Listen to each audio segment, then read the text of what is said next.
how did film either help or hinder you and your ability to tell a story? Well, I love that question because that's totally true.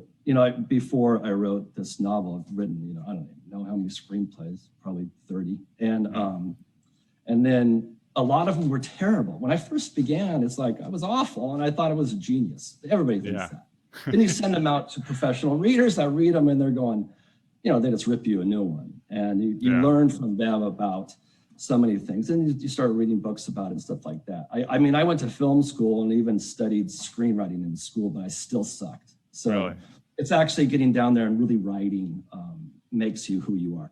So I got down pretty good at doing the 3-act structure and stuff like that, and knowing where to do the hurdles and knowing where to put a wall for the character to climb and knowing that kind of pacing. So that really helped a lot in a novel.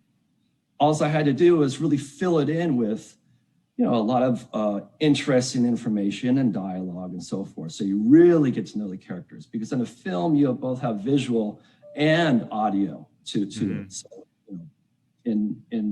with a book, you just have your own mind. Whatever they're reading, so you really have to describe it to the audience.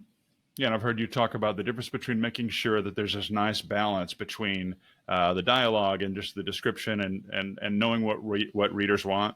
And I think I said, I gave you a compliment having done the audiobook, that I said, I didn't feel like this did not sound like somebody's first novel. I said, this feels like all the novels I feel like I'd ever read in terms of, this doesn't sound like the guy who just picked up the pen, because you didn't. I mean, you've been doing this for a long time. It's a totally different medium.